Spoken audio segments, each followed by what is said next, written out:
3 p.m. John, are you a Woj guy or a Shams guy? I'm a Woj guy, but I respect the hell out of Shams. I respect both. I'm a Oh my Woj god. guy too. And Shams is going to take Woj's place. It's kind of like the the Big Bear meme of him passing the torch down. Shams is like 27 years old, so Oh yeah. he's a great at what he does. So it's a 3 p.m. Eastern Standard Time deadline. At that point, no trades can be made, and for these teams, all they can hope for is some pretty good players in the buyout market. Josh Richardson, maybe. So a couple of the players moving around. We talked about Kyrie before. So One they did. player. I just last thing on Kyrie, and then we instantly move on. Let's The go. Nets did just announce that they are benching him. Wow. Anything else? Who was that report from? Was it from one of the two guys? Oh God, I'd have to find it. But here's another one. Per Dan Wyoki Sports, there's pessimism that the Lakers will trade for Kyrie Irving because of Kyrie's contract demands. Irving is seeking a 4-year maximum contract, with the Lakers preferring 2-year deal, aligning with 2 years remaining on James's deal. Let me go to Woj. If only this guy was reliable enough to get the 200 million. But yeah, let's move on to other players. We've talked enough about Kyrie. So one player we didn't discuss last time we were talking about trades, Brandon, was Bojan Bogdanovic. Well, young. He is a 34-year-old having a career season on a 14-win Pistons team. Detroit's gotten some pretty good play recently as Sadiq Bey. Their other shooter, they only have like 3 of them on the roster. Technically 4 because Kevin Knox played well. Okay. Sadiq Bey has played well, but Bojan, after getting a 2-year extension following this year, is a player that you're going to get on a deal for next year for $20 million. And he is a really good offensive player. I mean, you put him in Memphis off of Desmond Bane or Milwaukee alongside Chris Middleton, maybe as an insurance policy if Middleton walks. Bojan Bogdanovic is one of the most underrated players in the NBA. And one team I had for him was the Milwaukee Bucks. They were linked to him in this last offseason, but they didn't make the move. Bojan is fine defensively, and he won't be attacked at sheer will like a guy like Grayson Allen, because I think everybody wants to go out Grayson. So look at the Bucks payroll, John, and didn't they basically make the trade for Boyan, but then something at the last minute? that was his fake cousin Bogdan, Okay, the other which was the other one. turned Okay, down because my of bad. tampering. It Yeah, wasn't the official. I guess it wasn't past the tampering period, the legal tampering yeah. period. So looking at the Bucks payroll, they can move Bobby Portis, who's got 10 million in salary, but Bucks fans love him. The front office loves him, and he's one of the more underappreciated backup centers, backup bigs in the game. So we're gonna keep Bobby Portis on the roster. I And think what you we're get gonna rid of do Brook is we're Lopez. gonna move Grayson Allen's $8 million. Joe Ingles, who they recently acquired, he's really useful as a playmaker. And then George Hill, so that's 4 million of Hill, 6.5 of Ingles, that's 10, and then Allen, that's gonna get us around 19 million. Boyan Bogdanovic hovers a little bit over that. Boyan Bogdanovic to the Milwaukee Bucks for George Hill, not Bobby Portis, though he could be, Joe Ingles, and Grayson Allen. The Bucks are going to throw in there a first round pick. Do you think for Milwaukee that Boyan would be everything they need to surpass the Celtics in that Eastern hierarchy? Ooh, I think that all depends on Chris Middleton's health. But getting Boyan is a massive upgrade, especially if you can get away with trading those 3 guys in the first round for him. I would do that in a heartbeat. I did bring up Brook Lopez. The only reason I brought him up is because he's on an expiring deal and he is getting older. The age is starting to kind of hit him a little bit here and there. Not really. I know He had his best season. it's been like an up and down. One season he plays bad, the next season he comes back. So Don't let Bucks fans hear that. They're gonna. well, He's been that was really a good. fact. He had a down year. I don't know if it was He had last year, or the back year surgery before. last year. Yeah, Missed he like did. He most did of the have a season. down year. Yeah. I'm not disrespectful. I love the way I mean, I think he takes a little too many threes for my taste, but I love the way he plays. That's what you He need to do looks off the also honors. he looks so cool when he drives to the hoop, and he takes those long freaking 2 steps, and then he's like just it's just weird how he kind of moves like a gazelle. He Um, does. He has yeah, really good short area quickness yeah. for a guy 270 pounds. 7'1", right? 7'1", 7'2". Yeah, big boy. But yeah, no, I would make that trade for Boyan in a heartbeat. Yeah, if I was the Bucks. Yes. And Middleton last night, 24 points He in their played? win versus the Heat. He played. He's been playing over the last, what is it, 2 weeks now. I think for the Bucks, Boyan Bogdanovic would be chef's kiss. Any team that can get Boyan offensively is going to get a meaningfully big difference maker because he's one of the 10 best shooters in the league that's getting to the rim a little bit, but he's also getting to the foul line more this year. He can do enough in the offensive, in the flow of the offense off the dribble and as a movement shooter. And every now and then he works out the post too. So yeah, Take that's a the little first move pressure. for the Bucks. I think they would probably have to move Bobby Portis in that. And I know they're not going to want to. Yeah. Hence, this is probably not going to happen. Yeah. Although the Pistons may not want Bobby Portis, they maybe just want a couple second round picks, which the Bucks have already moved a lot of. Keep in mind, they've got all their picks going. They've got three of them going to the Pelicans, or two for the Drew Holiday trade, and so they're already limited on assets, and they're not a team that's going to go all in luxury tax like the Clippers, the Warriors, or the Nets. So the next trade is interesting because the Pacers, they have Tyrese Halliburton, who this year has established himself as one of the 10 best point guards in the sport, but they have nothing on the wings. Literally nobody with a pulse above 6'6". So we're gonna add John Collins to the Indiana Pacers. Collins this year shot a career low from 3-point range after a pretty gruesome finger injury last year. Just has not refound his shooting touch, and his role in the Hawks offense has taken a pretty huge step back for a guy making $23 million this season. Now, the Hawks are a team trying to win now, and they're not going to move Collins for nothing Hmm. because he is a starting caliber forward that a couple of years ago is averaging near 20 and 10. So, for his $23 million, we're going to send over Buddy Hield, one of the league's 5 best shooters, who makes an immediate difference for a team with almost no shooting, outside of Bogdan, Boyan's long lost cousin. So we're going to send Buddy Hield to the Hawks for John Collins. And in the process, the Pacers are going to attach, let's say, 2 second-round picks. What do you think about that deal, BC? You get an elite shooter off of Bogdan, and then for the Pacers, you get yourself a big that can run a ton of Yeah. pick and roll. And off of Miles Turner, that Collins Turner front court would hit different. Yeah, but for the Hawks, yeah, what's that starting lineup looking like? Trey Young, DeJounte. AJ Griffin, rookie small forward. He's only six Yeah, but foot then five. where's Buddy Hield and He's coming Bogdan? off the bench with Bogdan. He's the Kevin Herter replacement who's smaller. That's a lot of people that are okay on the defensive end or just complete liabilities like Trey Young. Doesn't move me. Really doesn't. I think Buddy Hield's services could be used somewhere else much better. The Hawks are one of the 3 worst shooting teams in the league this year. And that includes Trey. He can't make a 3 ball. I don't know why Well, with I him. It's mean, yeah, horrible they in the can. league. Well, yeah, they can use it in terms of shooting. I just think he can be used elsewhere where they actually have a shot at winning. He Is can what I make a meant more to say. important difference. Yes, yes. Okay, fair enough. I think for the Pacers, getting a pick and roll heavy small power forward that can play off of Turner, who's going to protect the rim, would be the perfect thing for Collins' camp. And Collins, in a pinch, can close games depending on the lineup for the opposing team. That's a trade I'll look out for, but if I'm going to be honest, I don't think Kyrie gets moved, and I also don't think John Collins does either, because the return for Collins is not going to supersede the, I guess it would be the potential he has if he does refine the shooting. And when he's making shots and he's maybe a little bit more involved in the offense, it's been a career low usage for him. He is a really good player that I think is pretty underrated. John Collins is pretty freaking good. It's just been a rough year for him.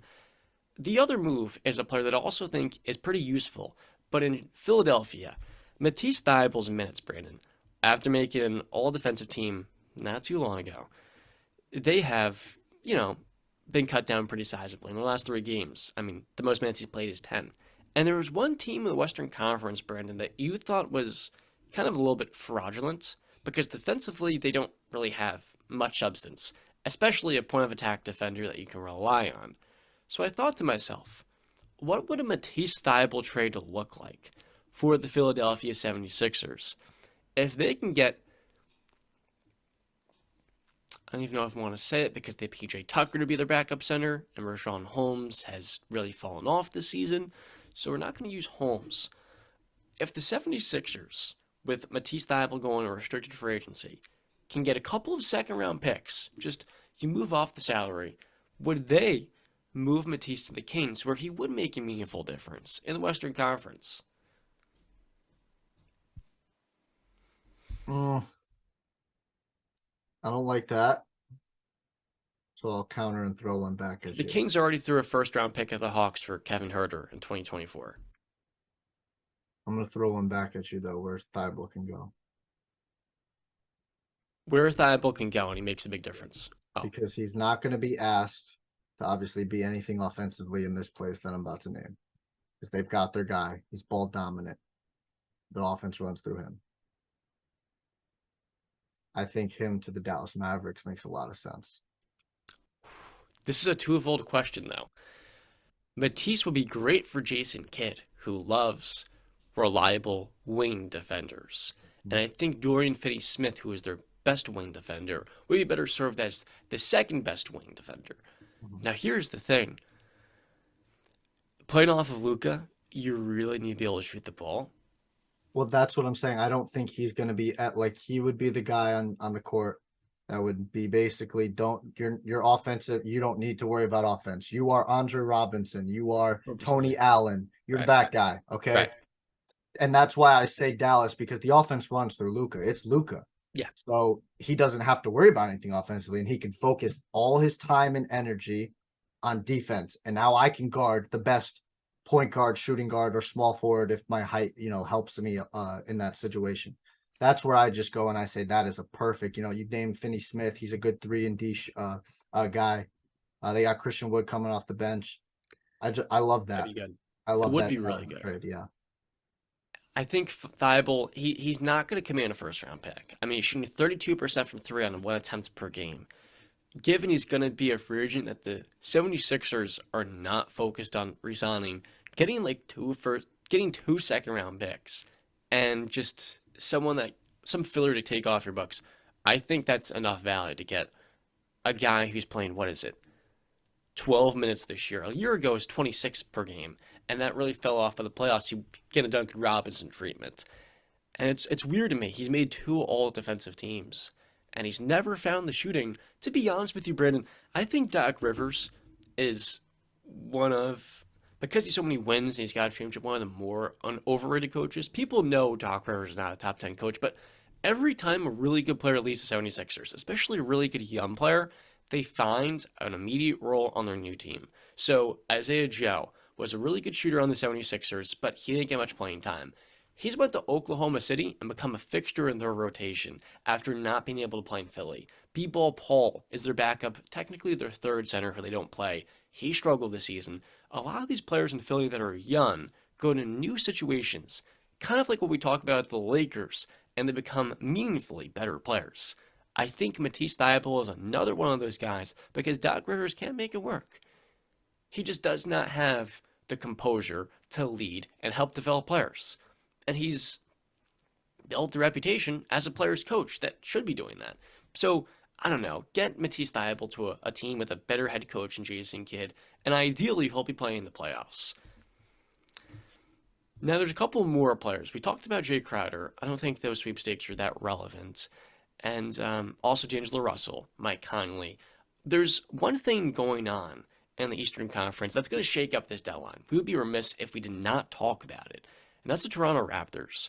Last year, Toronto overachieved massively, winning 48 games, getting the 5th seed, and giving Philly a slight run for their money in the playoffs. So, the Raptors have Fred VanVleet on expiring, and Gary Trent also on expiring. OG Anunoby has 1 year left in his deal, and so does Pascal Siakam following this season. The Raptors do not know if this young core, because Siakam and VanVleet are not young anymore, is good enough to really lead a high-level team. I talked about coming into the season. The reality is, if you're Masai Ujiri and Bobby Webster, who's their general manager, and you do not know if this core of players is good enough to commit over $100 million to them, the answer is no.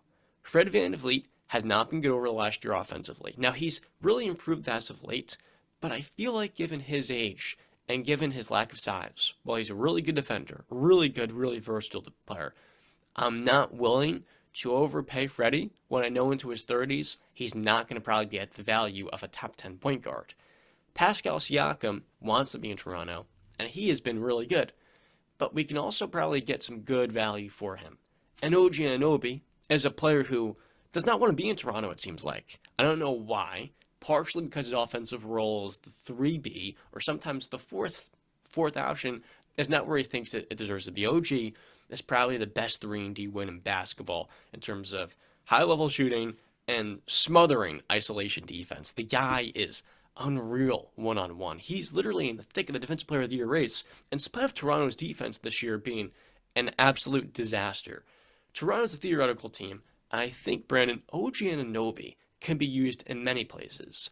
And one of those spots that I think is very possible is New York. They've already thought about moving 3 protected first round picks to the Raptors, but they haven't necessarily offered it yet. Do you think OG in New York, for RJ Barrett and 2 first round picks, that's a good amount of value, would be interesting and make a positive, would that trade make sense for each of those 2 teams? What do you think? I think it makes sense. Do I think it changes anything? Really? No. I think OG is a much better player than RJ. He's the player that I would want on my team. Uh, but no, it doesn't change anything for New York. We know what New York is missing. They have the guys there that are kind of the culture guys. I mean, adding OG would just be another great addition for a culture guy. But like we've said, they're missing the guy. Yeah. Have the guy. So that's what it comes down to at the end of the day. I don't think many people want RJ. He has 30 points versus your Miami Heat. I think last night he goes 6 of 21. RJ is one of the most confounding players because he needs to be consistently assertive night in and night out because he doesn't have an A-list skill. Yep. If you send him to Toronto, RJ is not going to be that guy, I don't think. He may have those moments, but those moments are not consistent enough. OG is more consistent and a way better shooter. Now, for the Raptors, I'm looking to move Van Fleet to a team with cap space. So I think of like an Orlando Magic, a team that would be willing to re-sign him because they have the cap space and they have the need for a point guard with veteran pedigree, high-level defense, and, good shooting. So I think Fred Van Vliet is no one thinks he's really going to get traded, but if they get offered more than a first-round pick and a good player, I think Masai Ujiri really considers it because Toronto, they're not a team that gives out bad contracts. They moved Kyle Lowry when they could. And now with Fred Van Vliet, we're at a similar point where it's like, you've seen the best of him probably. And he's not going to be worth on a team without the superstar $30 million. I think Gary Trent's the most likely to be moved. The second is OG. Gary Trent could be also used many places because the theory of him is a 3-and-D wing. The shooting this year has been inconsistent. I don't know if any team's offering a first-round pick for a guy that is going to want over $20 million and is not reliable on either end of the floor. So they're a weird team, really weird team, because they overvalue their players relative to the rest of the league, but they could also move those players and get really good draft compensation, and then in this year's draft to position themselves to get a Victor Wembanyama. Like, it's not too late for the Raptors because you look at the standings in the NBA, and they're out the play-in race. Unlike last year, there doesn't seem to be that hope that they can get into that play-in race. Currently, the 12th seed, they're just, 10 games back from the 15th seeded Pistons, but I think they can get into the top 6, the top 7 of the draft. And if they get some lottery luck, much like 2021, this could be a reset year for Toronto. But they have to, at the deadline, commit and double down. I think they're a smart team. You look at smart GMs, Danny Ainge and Sam Presti, they know when it's the right time to move a player. They know when their value's at a high note. And with Masai Ujiri, I think he knows that this team is not going to be more than what they were last year. And that was a first-round exit. Yeah. So for me personally, this is what I look at with this Toronto Raptors team. And this is no knock to any of the players, but all 3 of those guys, OG, Siakam, and Van Vliet, they are third guys. They're third wheels. And they're great third wheels. I mean, I want to see those guys because I think they'd be best utilized on teams with 2 great players, and they're the third guy. Like, I know Van Vliet's name has been mixed around with the Clippers. I would freaking love that. You have Van Vliet, Kawhi, and PG. Come on, man. And Rarely seen him with Kawhi. Kawhi and Van Vliet know each other from their Toronto days, and Van Vliet came in very clutch in that run to the finals. Uh, I know, so Siakam going somewhere with two other guys that are better than him, and he can be that third guy. OG as well. So I just want to see these guys be on some national stages and be able to thrive. And I think that they would thrive in that third role, the Batgirl role, I guess you would say. So that's what I would love, and I think that they would thrive in that situation. So let's I do make the want to say deal, Clips. Let's make the deal. Stop looking for Kyrie. Forget about it. the You don't want that. Clippers, they're a team that always knows what the seller wants. Last year, they knew that the Trailblazers wanted to get the luxury tax, so they took on Powell and Covington because they have an owner who's willing to spend. This year, Van Vliet, I see he hasn't been good the last year. He has averaged 24 points in the Raptors' last 11 games because he's making his shots. And when Van Vliet is hitting his three-pointers, he is one of the better guards in the league. In the league, sorry, He's better than Reggie Jackson and John Wall now. by default.